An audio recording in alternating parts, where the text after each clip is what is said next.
We thank you that you said that man should not live by bread alone, but by every word that proceeds from your mouth. So give us today the bread of life that we may live. Help us as we spend this Lord's Day, O Lord, that we may truly know you more, love you more, serve you more through your word. Bless us beginning with our Sunday school, when we will be discussing another means of grace, which is the Lord's Supper. So help us, O Lord, to understand this. Give us the Holy Spirit to illumine us. We pray all these things in Christ's name. Amen. Sige, makakaupo na po tayo. Okay, so ito yung pang-apat natin ng series. Welcome, Brother Rex, all the way from Alaminos. Thank you. The Lord's Supper, a means of grace. Ito ngayon yung topic natin, right? I wonder how important for you is the celebration of the Lord's Supper. How do you see it? How do you appreciate it? And how do you commit yourself to be here every time we have the celebration of the Lord's Supper? So, this is our topic for this morning.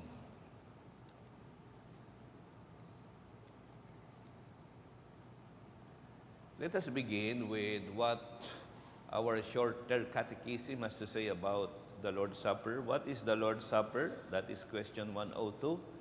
And the answer is the Lord's Supper is a sacrament of the new covenant, wherein by giving and receiving bread and fruit of the vine, according to Christ's appointment, his death is shown forth, and the worthy receivers are not after a corporal and carnal manner, but by faith, made partakers of his body and blood, with all his benefits, then to their spiritual nourishment and growth in grace. So the Lord's Supper is for our good. So that is what we see. We also find in our Baptist Confession of Faith, chapter 30, paragraph 1, the supper of the Lord was instituted by him the same night wherein he was betrayed, to be observed in his churches unto the end of the world, for the perpetual remembrance and showing to all the world the sacrifice of himself in his death, confirmation of the faith of believers in all the benefits thereof, that their spiritual nourishment and growth in him, to be a bond of pledge of their communion with him and with each other. So we have the same purpose of the Lord's Supper, why we celebrate it, to remember, of course, the sacrifice, the atonement sacrifice of the Lord Jesus Christ for our good. So that is what we find so far. Now, the first issue that we need to answer is what transpires in the observation of the Lord's Supper. So ano ba yung nangyayari? Ano yung ganap pag tayo ay nagsa-celebrate ng Lord's Supper? So yung issue doon, how is Christ present in the elements? Paano nagiging nandoon ang Panginoon sa mga elemento ng bread and wine, mga simbolo na ating pinapartake every time we celebrate the Lord's Supper? Now, there are three views. Natitignan lang natin briefly. First of all is the Roman Catholic Church view na tinatawag na transubstantiation. There is real presence. According to this view, the concept is that upon priestly consecration, the elements are changed. No, they're changed into Christ's body and blood while the elements maintain their original appearance. So, sa transubstantiation, yung bread itself and wine are changed into the physical body and blood of the Lord Jesus Christ. So when you partake, according to the Roman Catholic Church, when you partake of the communion, you are really eating the body of Christ and drinking the very blood of the Lord Jesus Christ. So yun kasi nag-change yun. The second view is so ito yung sinabi nila sa Catechism of the Catholic Church. By the consecration, the transubstantiation of the bread and wine into the body and blood of Christ is brought about Under consecrated species of bread and wine, Christ himself, living and glorious, is present in a true and then real and substantial manner. His body and his blood with his soul and his divinity. So talagang nakikita natin na nag-change yung bread and wine. Yung second view is yung Martin Luther's view ng consubstantiation. Yung concept naman yan, the body and blood of Christ are substantially present with the elements while remaining as they are. In other words, they coexist. Christ's body and blood coexist with the bread and the blood. So when you partake of the bread and the blood, or the bread and the wine, you are also partaking the very body and blood of Christ because they coexist. Yun ang consubstantiation. Sabi nga ni Martin Luther, Christ joined both together the bread and his body to be eaten spiritually with the heart and physical with the mouth. So according to this view, while the bread and the wine remain to be the physical bread and wine, and yet, because the presence of Christ is with the bread and wine, you are also partaking or eating and drinking the very body and blood of Christ. Ang issue dito, hindi nag-change yun. But because they coexist, you are also eating and drinking the very blood, the very bread and the very body and blood of the Lord. Of course, the third view is the Reformed view, which is the real presence. There is the real presence of Christ in the elements, but it's simply a spiritual communion. That is what we find in Westminster Confession of Faith or even in the Baptist Confession of Faith. The outward elements in this sacrament, duly set apart to the uses ordained by Christ, have such relation to Him crucified, as that truly, yet sacramentally only, they are sometimes, ibig sabihin, spiritual lang, spiritual only, they are sometimes called by the name of the things represent, the blood and body. Yun yung tawag sa bread and wine. To wit, the body and blood of Christ, albeit in substance and nature, they still remain truly and only bread and wine as they were before. So yun yung issue naman dito, makikita natin, yung bread and wine remains the physical bread and wine, but by faith, we have communion, we partake of the bread and wine, not as eating and drinking the very body and blood of the Lord Jesus Christ, but by faith, when we partake of the elements, we have this communion, spiritual communion with the Lord Jesus Christ, with His body and blood. Yun yung issue naman sa Reformed view. And so, ang text niyan, makikita natin sa 1 Corinthians 10:16, communion with the blood of Christ and with the body of Christ. Yung term na ginamit doon, koinonia, sharing, communion, participate. So when we partake of the Lord's Supper, we participate. We share in the very blood and body of the Lord Jesus Christ, spiritually, not physically, eating and drinking the very body and blood of Christ, but spiritually, we are having this participation in the body and blood of the Lord Jesus Christ. So yun yung makikita na. The point, Christ really is present in the elements received by faith in the Word. So it is Christ Himself who is present in the supper, not merely figurative. Kasi yun yung mistake ng mga ibang mga reformed churches, that they consider the Lord's Supper, the bread and wine, as merely figurative, symbolical lang. Pero dito makikita natin, Christ's presence occurs in the communion rather than in the mere elements. So hindi doon sa elements, pero yung communion natin sa Panginoong Jesucristo, we have this spiritual communion. We participate in the very body and blood of the Lord Jesus Christ, which the bread and wine represents. So bread and wine are signs which signifies present communion in the present benefits in Christ's body and blood. Remember this, when you eat of the bread and the wine, there is this present communion with the present benefits in Christ's body and blood. So yun yung iisipin natin pag inaano natin yun, yung ating participation. Lahat ng merong spiritual benefits sa ginawa ni Jesus, sa kanyang katawan at dugo, atin yun. We have communion with it. We are partakers of the very body and blood of Christ, which signifies His atonement sacrifice at the cross.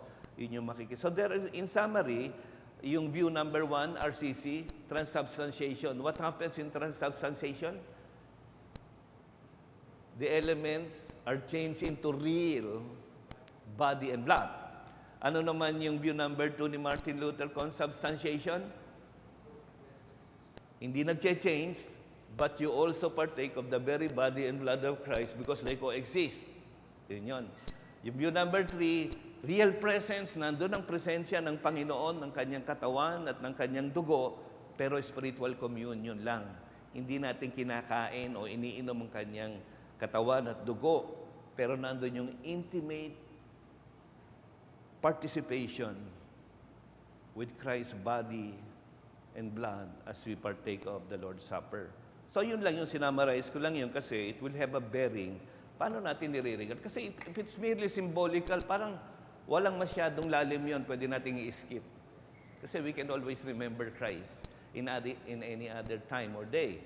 Pero if we know that the Lord's Supper is partaking the bread and wine, having this intimate spiritual communion with Christ, with His body and blood, so hindi natin i-regard yun na okay lang maski na hindi ko gawin.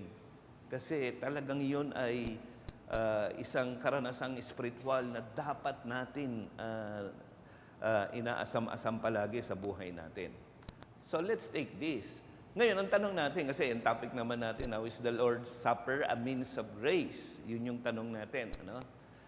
How is the Lord's Supper a means of grace? Iniisip siguro natin yung palagi.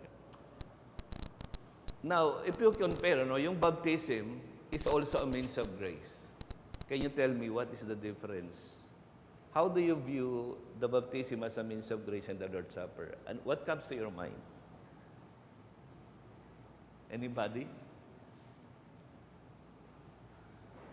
How often do we celebrate or baptism? How often do we witness baptism? Once lang, di ba? It's a once for all act. The moment you are converted, then you will baptize once lang yan. Be baptized once lang yan. The Lord's Supper, how often? As often. So, hindi maliwanag sa Scripture whether it's weekly or once a month. Ang point lang is you don't get to have an attitude na ang Lord's Supper parang nagiging ordinary lang na ginagawa. Yung Lord's Supper is something that we look forward, anticipate, na ise-celebrate natin. And sinabi ng Panginoon sa Lord's Supper? As often as you eat of the bread and drink of the cup, you do proclaim the Lord's death until He comes. So perpetual yun, until the end, until Christ comes. Ang Lord's Supper, isi-celebrate natin as often. Kung ano ang the practice ng isang local church, as often na isi-celebrate until Jesus Christ comes. So, hindi siya once for all act. It's a perpetual, until the end, celebration. So, yun yung pagkakaiba sa atin. Makikita natin. Now, the first reason na makikita natin dito, kasi ito yung unang iisipin natin when we celebrate the Lord's Supper. Why it is a means of grace? It is because the Holy Spirit is actively involved in the celebration. If we read yung 1 Corinthians 10 and 11, makikita natin that the Holy Spirit is actively involved in the celebration of the Lord's Supper. It is a means of grace because of what the Holy Spirit does in the souls of believers when local churches partake of the Lord's Supper. Ito yung ating awareness of the work of the Holy Spirit in every time we celebrate the Lord's Supper. We will not miss that kasi siya yung gagawing efficacious ang celebration ng ating Lord's Supper. The Spirit enhances present communion between the exalted Redeemer and His pilgrim people on the earth. Now, kasi if left to ourselves, paano natin maiisip yung ganong klaseng karanasan na talagang magkakaroon tayo ng intimate communion sa ating exalted Redeemer who is seated on His throne, the glorious Lord Jesus Christ, the Son of God and Son of Man. Makikita natin the truly God and truly man sa atin na nandito pa sa mundo. It is the Holy Spirit that works so that we can truly experience the real presence of Christ through the celebration of the Lord's Supper. Kasi hindi natin mararanasan yung benefit, yung spiritual benefit ng Lord's Supper kung hindi tayo magiging conscious that it is the Holy Spirit who is working every time we celebrate the Lord's Supper. That's the first reason. Second reason is the blessing of intimate communion. Now, sinasabi nga, spiritual experience and testimony of union with Christ's body and blood. Doon natin talaga mararanasan yung intimate communion. I hope, whenever you celebrate, hindi ka lang uupo at hintayin mo lang yung bread, hintayin mo lang yung wine, tapos na. But you are truly, parang sa iyo ay, it's a wonderful, amazing experience na you are having this intimate spiritual communion with the Lord Jesus Christ every time as you partake of the bread and wine. Yun yung makikita natin. Kasi nga, sinabi ko nga, many evangelicals and even Reformed Christians have terminated the significance on memorial. Symbolical lang kasi memorial. Do this in remembrance of me. Parang inaalala lang. Pero it's not just a memorial.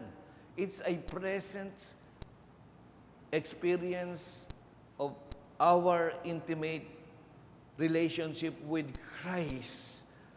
Our union with His death and resurrection. Our union with His body and blood. Yung point na dito we miss so much of the benefits by limiting it to symbolical remembrance.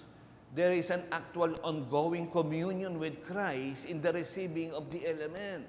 So hindi lang ito memorial. Meron tayong actual, present experience na makikita natin ng intimate communion with the Lord Jesus Christ. Every time we partake of the bread and wine. Pakaisipin nating mabuti yon. In baptism, even in preaching, even in prayer, magkakaroon tayo ng intimate relationship with the Lord when we do that. But not so much when we partake of the bread and wine. Kasi talagang nandun yung real, intimate communion with Christ every time we partake of the bread and wine. Okay? Thirdly, reflect tayo. Sabi kasi ni John Calvin, yet mysterious yet real. When we take the Lord's Supper cup, we have intimate fellowship with the blood of Christ. And when we eat the bread, we share in the body of Christ. Ang hirap nun, sabi niya, sa kanya hindi niya makomprehend yun But that is what is happening every time we celebrate the Lord's Supper. Kaya sinabi niya, it is a mystery of Christ's secret union with the devout, mga believers, which is by nature incomprehensible. If anybody should ask me how this communion takes place, I am not ashamed to confess that that is a secret too lofty for either my mind to comprehend or my words to declare. ang hirap nun. It remains a mystery, but that is the real thing that happens every time we partake of the Lord's Supper. We are having this intimate fellowship with the blood and bread of the Lord Jesus Christ. And of course, it's a memorial eh. Bakit nga means of grace? It's a memorial. Sinabi nga maliwanag sa atin, do this in remembrance of me. It is a vivid covenantal remembering of the death of Christ. The death of Christ. Kasi alam ninyo, ang ating Panginoon, alam niya tayo makakalimutin tayo Kaya ibinigay niya yan Lest we just forget what Christ did for us when He gave Himself as the atonement sacrifice for all of us. So Christ Himself instituted the Lord's Supper for us to perpetually and constantly remember what He did for us. So, kasi, ganun yun Nakikita natin. Kaya ibinigay niya yun Why did Christ institute it? Because He understands that we are forgetful people. Kaya kailangan natin yun. So it is a memorial of an event, not a monument. The Lord's Supper is not a marker to be admired, but an event to be experienced. So yun yung pagandang sinabi, no? Yung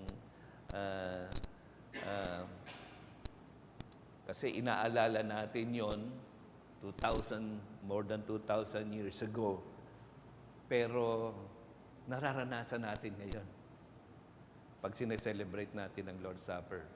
So the Lord's Supper is a memorial of the person and work of Jesus Christ at the cross, but a memorial where the person and work of Christ are not mere remembrance from the past, but a reality in the present. So yun yung dapat natin. Hindi lang siya memorial. It's not simply remembering what happened more than 2,000 years ago, but it is a reality in the present. Na kung ano yung ginawa niya noon, we experience it in the present. Yun yung ating nakikita diyan. Of course, yung term na ginagamit is a Eucharist. Eucharist means it's a thanksgiving, a service of thanksgiving. Kasi sinasabi palagi, when He had given thanks, He blessed it, He broke the bread and blessed it. Merong pagpapasalamat every time we celebrate the Lord's Supper. So yun, the term Eucharist has been almost totally abandoned by evangelicals because of the Roman Catholic use. Kasi naging ibang kahulugan sa Eucharist, But it is a word that means thanksgiving and should be the defining atmosphere of the supper. It's a means of grace to awaken our gratitude for the best favor of all. Di ba? Kaya siya means of grace Kasi it is to awaken our gratitude for the best favor of all. Ano ba yung best favor of all? Di ba? What is the best favor of all for us believers? Ano? Di ba? At sabi ni ito naman si Pastor, tinatanong pa yun, ang dali-dali naman ang sagot. Obvious naman. Ayaw nyo naman sagutin, di ba? Ano yung the best favor of all?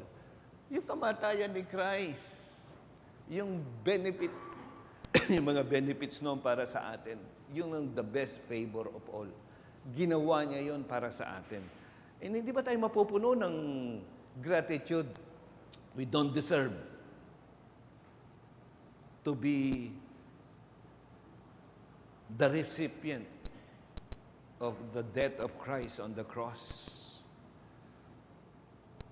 We have no anything that we can say we are worthy to be recipient of that favor. But and yet, though we are sinners, He made us by His grace to be partakers, to be the recipient of that best favor of all. The death of Christ that saves. The death of Christ that removes all our iniquities. The death of Christ that brings us into that state where we have eternal life in the Lord Jesus Christ. So every time, di ba, I just wonder, when you partake of the Lord's Supper, do you fill your heart with thanksgiving because of what Christ has done? Di ba? Naturally, yun ang gagawin natin eh. When you partake, whether you close your eyes or not, you just simply thank the Lord. Thank you, God, for dying for me, for shedding your blood, for giving up your body there at the cross for me. Diba mapupuno tayo sabi nga ni Pablo, the chief of all sinners. And yet, He showed mercy to me. Not only to me, but for all those who would believe. He is a testimony for those who will believe. They will also receive mercy, being the worst sinner. And yet Christ came into to this world to save sinners, even for the chief of all sinners like Paul and like all of us. So mapupuno tayo ng gratitude sa bagay na yan. So yun apat na masasabi ko sa why it is a means of grace. So just reflect, again, sinabi ko nga, baptism is that initial ordinance. Nauna ko nang sinabi. In the Christian life, the Lord's Supper is the ongoing and perpetual one until Christ comes. Kaya regard the Lord's Supper as something Jesus loved to celebrate with His redeemed people. Isipin niyo yun palagi. Hindi. Sinabi nga ng Panginoon sa Luke 22:15, with fervent desire I have desired to eat the Passover with you before I suffer. Talagang gusto niya. He loves to be present. He loves to be with His people in the celebration of the Lord's Supper. So yung point lang niya, every time we have the Lord's Supper, remember this, Jesus loves to be present with us in the table. If you are not thinking of that, that is the truth na dapat nating isipin. He wants us to experience how to be in union with His body broken and bloodshed for us on the cross. Gustong-gusto niya yun talaga to be with us. Now, doon sa mga disciples niya, actually, His actual presence in the supper will be momentarily postponed by His death until He comes again to rejoin them in heaven on earth and eat the supper with Him. But to us ngayon, we look back to the cross but commune with our risen Savior through the supper now until He comes again to eat the supper with Him in heaven. Ang bigat, para sa atin. It's something na nakikita natin na nangyari na in the past, pero meron tayong communion in the presence sa ating risen Savior now, and then ina-anticipate pa rin natin yung Kanyang muling pagbabalik. Makakasama natin Siya sa langit magpakailanman. Ayun yung makikita natin. So participation in the Lord's Supper allows us an experience with Christ that cannot be enjoyed in any other manner. Neither prayer, preaching, or baptism can bring us into the presence of the Lord Jesus Christ in exactly the same way as in the Lord's Supper. God has given to His children several means of communion with His Son, but one is unique to the Lord's Supper. Talagang dapat natin namnamin yun ang Lord's Supper. Kita natin. So, final thought. The Lord's Supper has link with the past, what Christ did, present, what Christ is doing to us, with us, and future, what Christ will do. It is to look backward to the cross and a reminder of our communion with Christ in the present, but it is also an expression of expectation for His return. There is also, as we see, the declaration of the church's unity and members' acceptance of one another. Yun din ang ine-express sa Lord's Supper, yung declaration ng unity ng church and the acceptance of one another as brothers in the church, brethren in the church. So yun yung makikita natin. So thank you for your attention. Ganun lang kabrit. Now we have Q&A.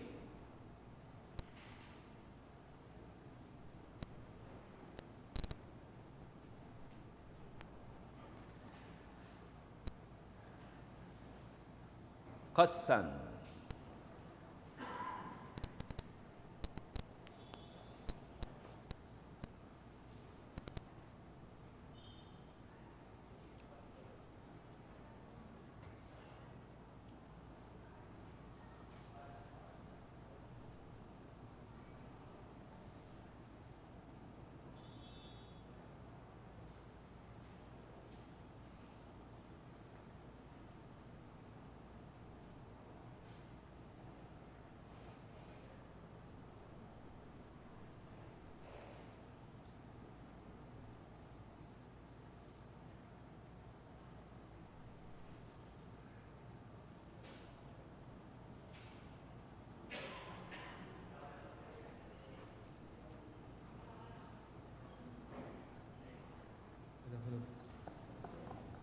Check. Okay. Yun. Thank you po, Pastor. Ang tanong ko lang po, Pastor, what does it mean to partake in the Lord's Supper in an unworthy manner, and how should we examine ourselves every time we partake? Thank you po. So in the context, of course, the unworthy manner is like regarding the Lord's Supper, just like an ordinary meal. Kasi ginagawa nilang ordinary meal eh. Hindi nila nakikita na dapat nilang seryosohin ang Lord's Supper eh. Nagkakanya-kanya sila ng kain. Sinasabi. That's an unworthy manner. Kasi kailangan nilang i-regard na this is a specially instituted ordinance.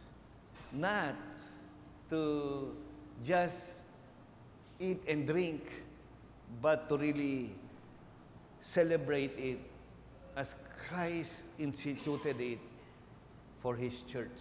So yun yung dapat nating maging regard. Yung unworthy manner is regarding the Lord's Supper as something ordinary, not a specially instituted ordinance by the Lord Jesus Christ. And of course, by extension, when the passage talks about unworthy manner, it's about self-examination. You cannot just partake of the Lord's Supper kasi what are you remembering in the Lord's Supper? What Christ has done for us. When He died there on the cross, when He gave up His own body and shed His own blood for us. So what is then unworthy when you partake? When you are regarding sin in your heart, you check yourself. Baka may mga kasalanan ka na kinikimkim mo. You need to confess it. You need to ask the Lord for forgiveness because how can you remember something that Jesus Christ did for you when you are simply doing it? Your sin. Kaya it's an unworthy manner. Kaya kailangan may self-examination tayo palagi.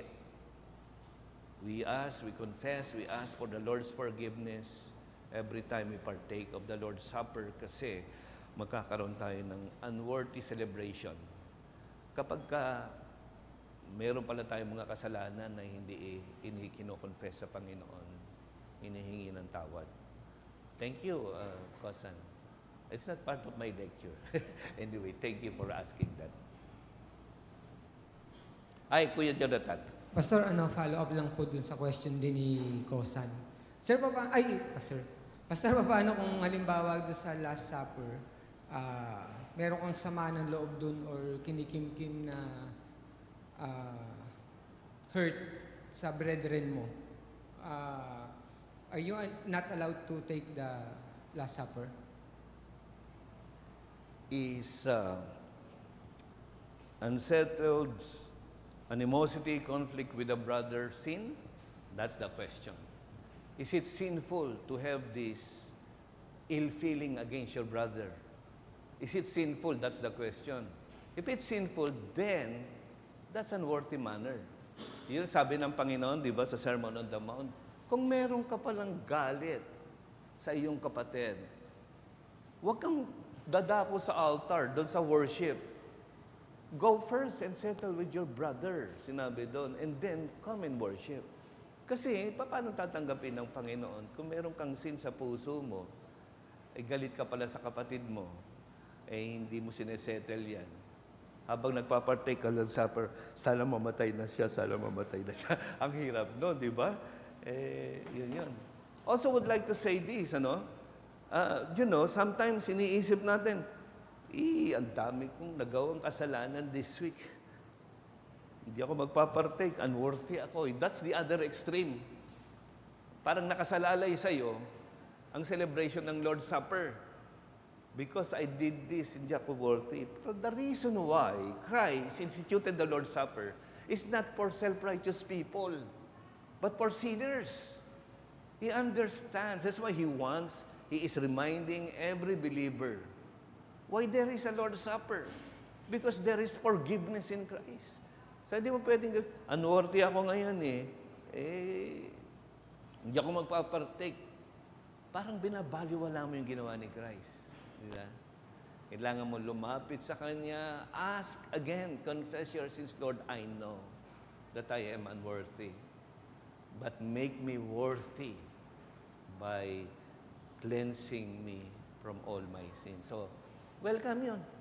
Kailangan, mas lalo ka magpartake ng Lord's Supper pagka meron kang mga kinikingkim na kasalanan dyan. Kasi para sa iyo yun para maalala mo na may kapatawaran sa Panginoong Jesucristo.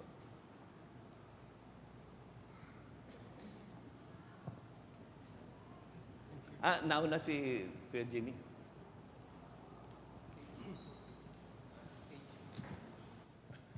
Ngayon ko lamang po ito napansin.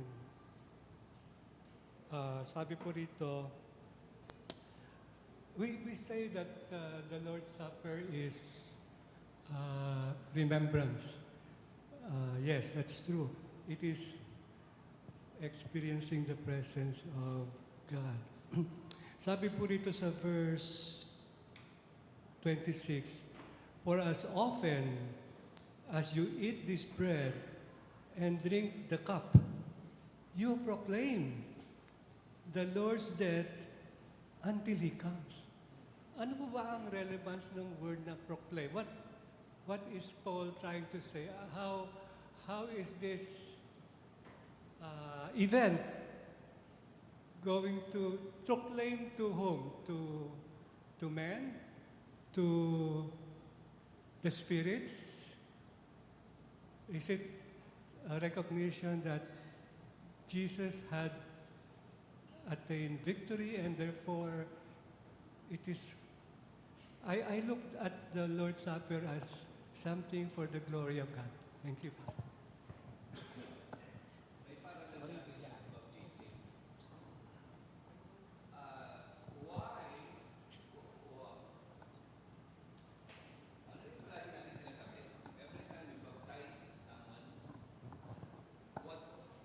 Nawala?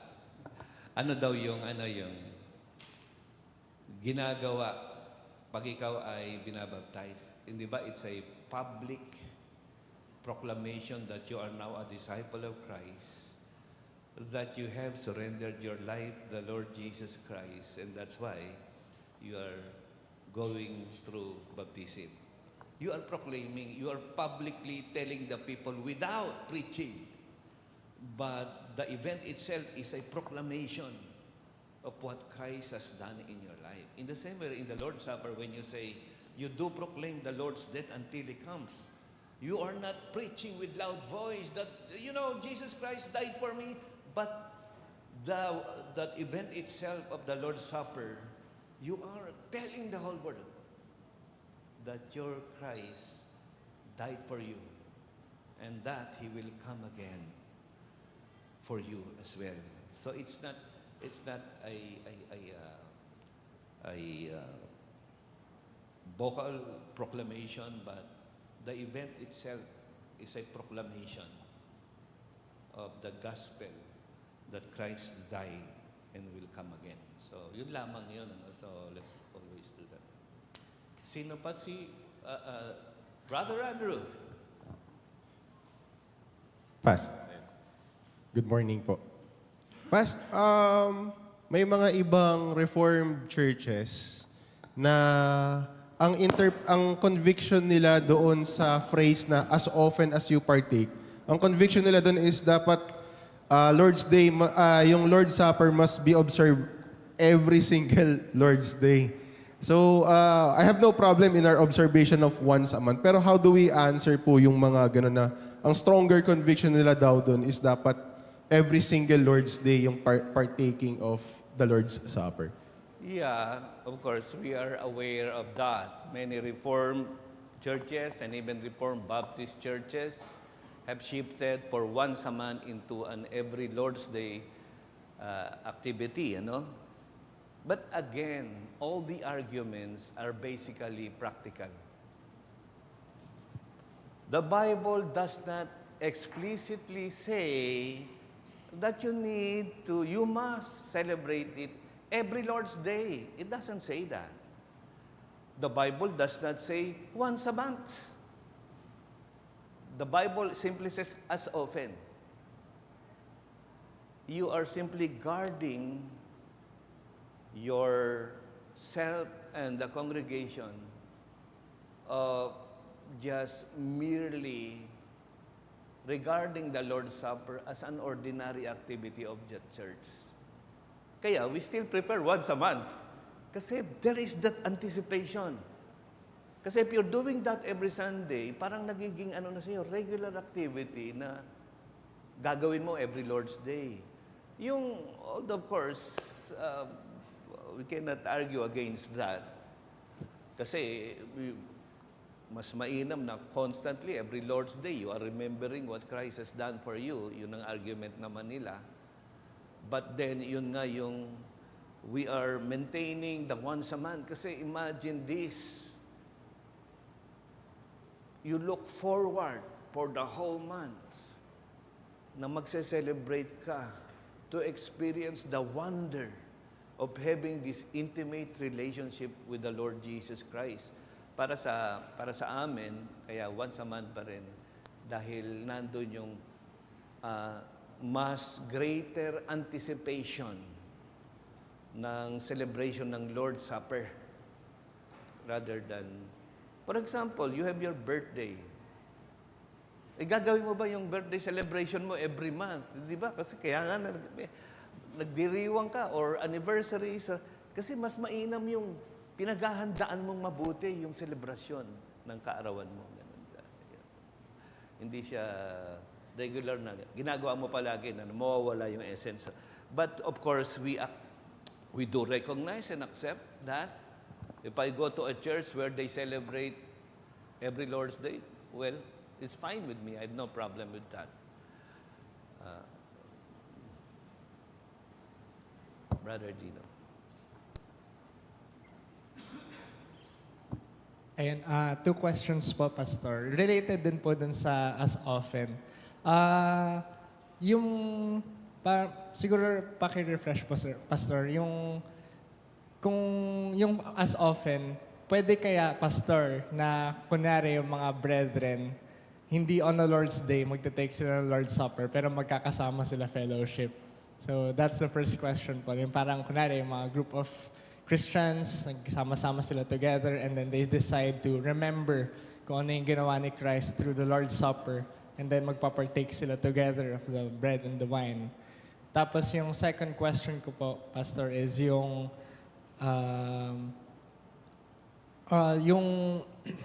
do Christians, ano po yung thoughts niyo about, di ba, yung ina-examine natin yung sarili natin na kailangan hindi tayo uminom, mag-partake in an unworthy manner.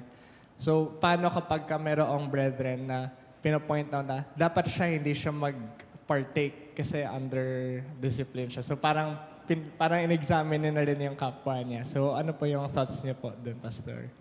Oh, yeah.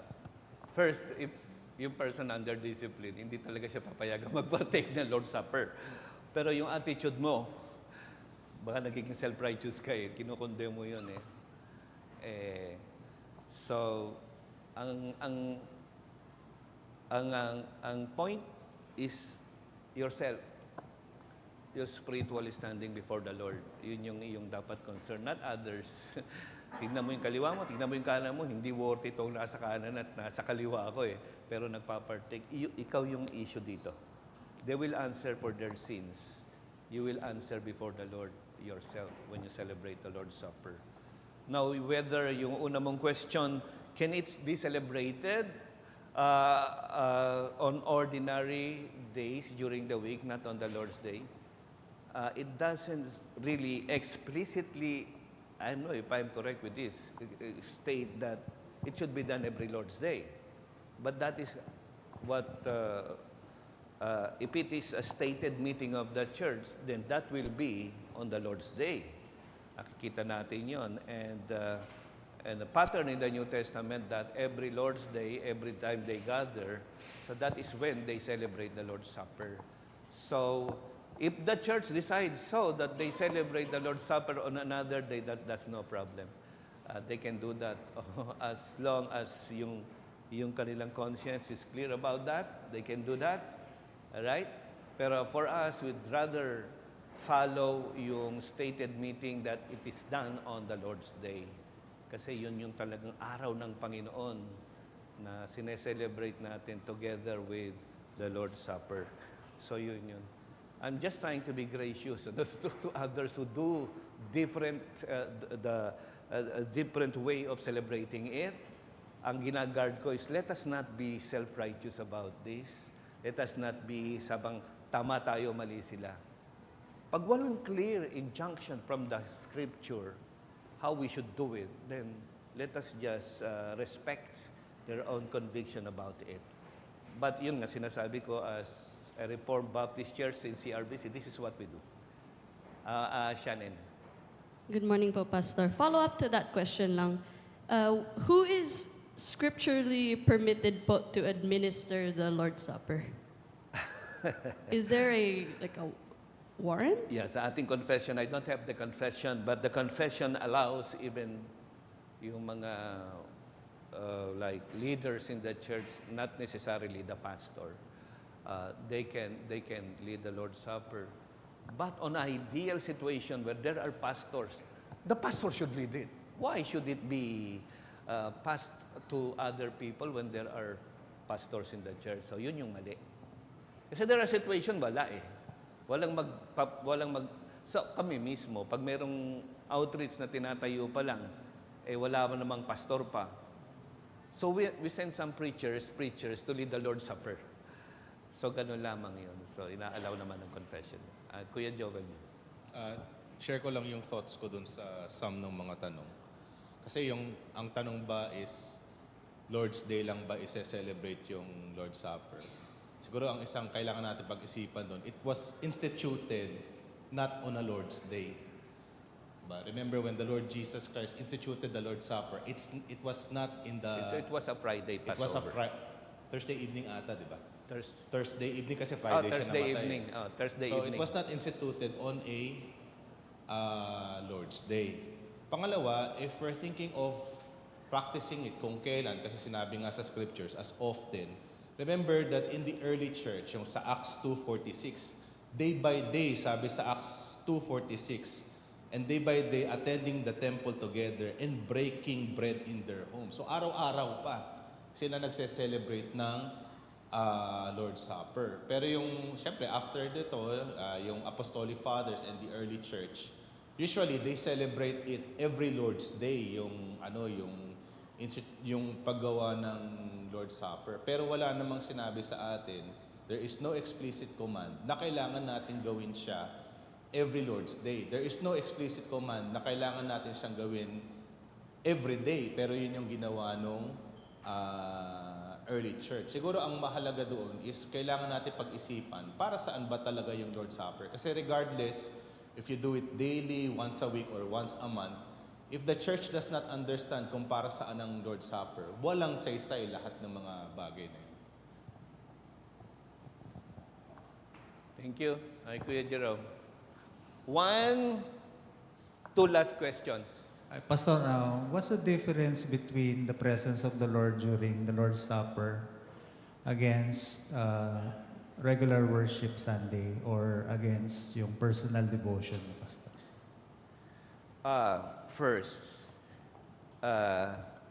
there is no difference when it comes to the special presence of God in the gathering of the assembly of God's people. Now, yung Lord's Supper, it's a specially instituted ordinance for us to experience in a special way. Kasi yung bread and wine talaga, yung intimate communion with Christ's body and blood. So, pareho yung presence, but yung experience, inilalagay sa atin yung more intimate na communion with Christ because of the symbols of the bread and wine. Kasi yun yung nagbibigay ng mas mabigat sa atin na pagdanas ng presensya ng Panginoon. So, ganun lamang yun. I cannot answer that in more satisfying answer. Pero ganun lang ang pwede ko isagot. Wala na, last question. Okay, sige dyan.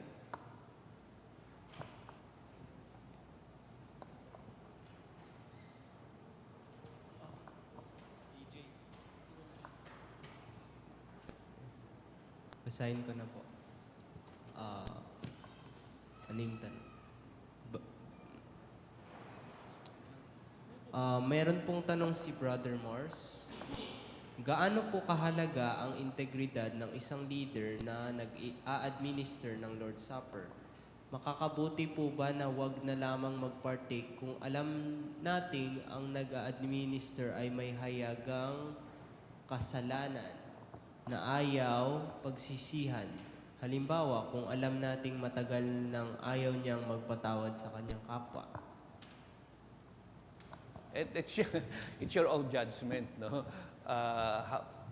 Why did you judge? For example, the leader as someone who is unforgiving. So, ganun. Kailangan mong isettle yun.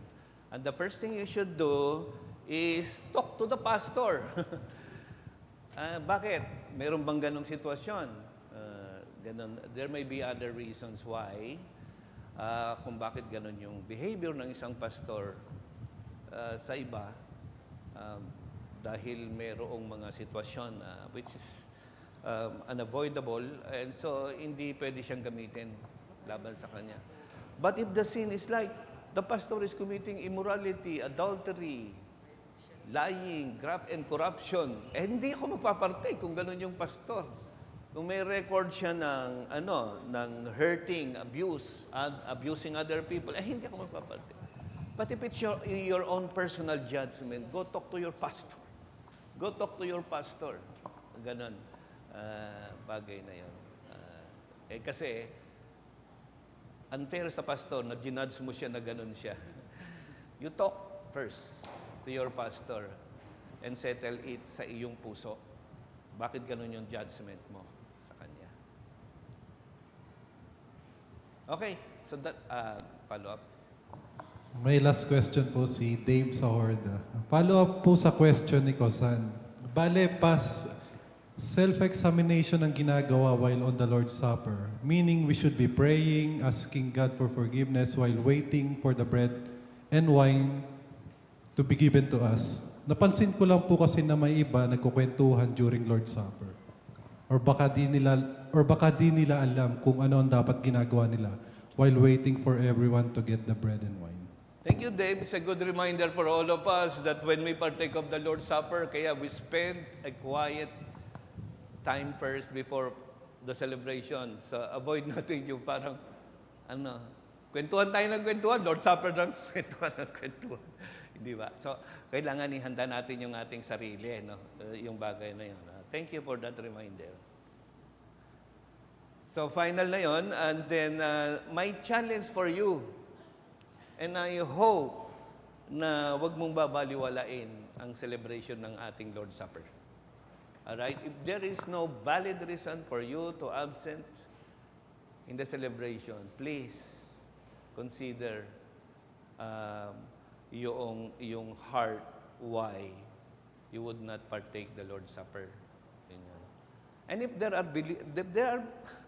regular attenders here, how long have you not been partaking of the Lord's Supper? Because we allow partakers of the Lord's Supper who are baptized, who are members of local churches. So wag mong tikisin ang iyong sarili sa napakadang karanasan na maging bahagi ng celebration ng Lord's Supper.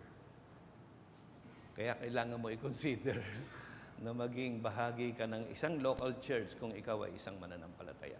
Okay, let's pray. Lord, thank you for reminding us, and we are not perfect. There are many things na dapat namin ding ituwid sa aming church, sa aming sarili. Pero higit sa lahat, Panginoon, dalangin po namin na gawin mo na precious ang celebration ng Lord's Supper sa amin, because it is looking forward to a more intimate communion with you by partaking of the bread and the wine. So we thank you, O Lord, for this morning. Be with us hanggang sa morning service and afternoon. May your name be glorified in our midst. And we pray this in Jesus' name. Amen.